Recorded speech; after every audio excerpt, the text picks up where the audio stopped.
Dear student, question दिया है, देखिए figure shows an electron entering the space between the plates of parallel plate capacitor with an initial velocity 10 raised to 6 meter per second parallel to the plates. Okay, if the length of the plate is 10 centimeter and electric field in this region is 9.1 newton per coulomb, then the value of Vy when electrons comes out of the plates. अब देखिए question अगर read करेंगे तो description थोड़ा ज्यादा, figure की help ले लो. Okay, साथ में पढ़ते हुए देखो. साथ में क्या दिया स्टार्ट में कि एक इलेक्ट्रॉन इंटर कर रहा है कहाँ पे, पैरेलल प्लेट कैपेसिटर में. ये यहाँ पे एंटर हो रहा है, उसकी स्पीड, ये सॉरी इनिशियल वेलोसिटी क्या दे रखा है 10 की पावर 6, डायरेक्शन है उसकी. Okay, it is exactly parallel to the plate और ये सिमेट्रिकली है, ये ऐसे जा रहा है. ठीक है, अब देखिए इसके आगे क्या लिखा कि ये जो लेंथ है 10 सेंटीमीटर बता दिया है. ठीक है, अब साथ में बोला है कि ये जो इनके बीच में इलेक्ट्रिक फील्ड है प्लेट्स के 9.1 न्यूटन पर कूलम है. ठीक है, और आगे क्या बताएंगे, जब ये ऐसे मूव कर रहा है, जब ये प्लेट्स के बाहर निकल जाएगा तब जो y की डायरेक्शन में वेलोसिटी होगी Vy, वो आपको बताना है.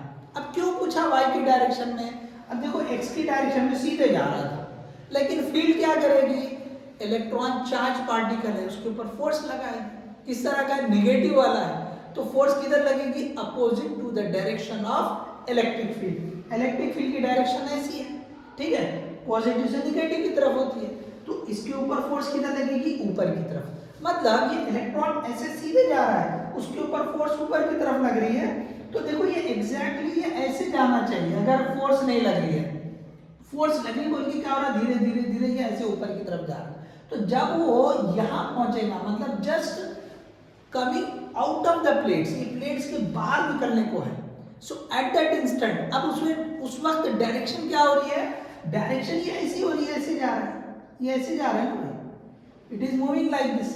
तो यहाँ पे ये जो डायरेक्शन है, अब इसके दो कंपोनेंट, ये एक्स और वाई. एक्स की डायरेक्शन में कोई चेंज नहीं आएगा because there is no acceleration. क्यों एक्सेलरेशन नहीं है, तो कोई फोर्स एक्ट हो रही है एक्स की डायरेक्शन में, नहीं हो रही है. फोर्स एक्ट हो रही है वाई की डायरेक्शन में. तो इनिशियली यहाँ पर वाई की डायरेक्शन में वेलोसिटी जीरो थी, it is moving only in x direction. So there is no initial velocity. Okay, initial velocity zero थी y की डायरेक्शन में, x की डायरेक्शन तो है ही है, y की डायरेक्शन में इनिशियल वेलोसिटी जीरो थी. अब देखिए यहाँ पर आपको जो पता करना Vy, तो यहाँ बेसिक फॉर्मूला काइनेमेटिक्स की जो फर्स्ट इक्वेशन होती है u v is equal to u plus at. तो इनिशियल वेलोसिटी यहाँ y की डायरेक्शन में क्या है, जीरो है, तो u जीरो हो गया तो v क्या लिख सकते हैं हम, at.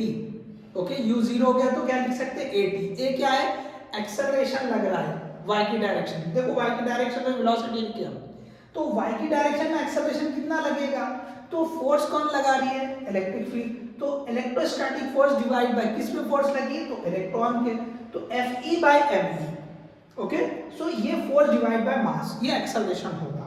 ठीक है, फोर्स कितनी लगेगी, इलेक्ट्रिक फील्ड किसी चार्ज पार्टिकल पे फोर्स कितनी लगाती, Q इंटू ई लगाती. यहाँ चार्ज Q क्या लेंगे, इलेक्ट्रॉन है तो E ले लेंगे, E into E divide by m. तो ये हो गया एक्सेलरेशन. अच्छा, अब यहाँ पे T की भी जरूरत है, टाइम कैसे पता करेंगे, तो देखो यहाँ से यहाँ पे क्रॉस करना है इस इलेक्ट्रॉन को, तो x की डायरेक्शन में डिस्टेंस है, उसने क्या किया, इसके जब बाहर निकलेंगे तो मतलब ऐसा क्रॉस करने के लिए जो टाइम लगेगा वो भी वही टाइम यहाँ भी लगने वाला है, सेम टाइम. ठीक है, तो T क्या हो जाएगा, दिस डायरेक्शन. ओके, ये जो x की डायरेक्शन में जो डिस्टेंस होगा जो कि 10 सेंटीमीटर है, और यहाँ पे जो स्पीड होगी x की डायरेक्शन में वो 10 की पावर 6, तो 10 सेंटीमीटर मतलब 0.1 metre divide by speed, velocity जो दे रही है x की डायरेक्शन में, दैट इज 10 की पावर 6. तो 0.1 डिवाइड बाय 10 की power 6, so that will give 10 की पावर -7.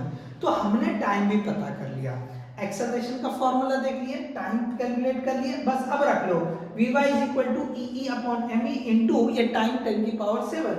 अब E क्या है, तो चार्ज ऑफ इलेक्ट्रॉन 1.6 इनटू 10 की पावर -19. उसके बाद इलेक्ट्रिक फील्ड कितनी है, तो 9.1 न्यूटन पर कूलम है, divide by mass of electron 9.1 into 10 की पावर -31 है.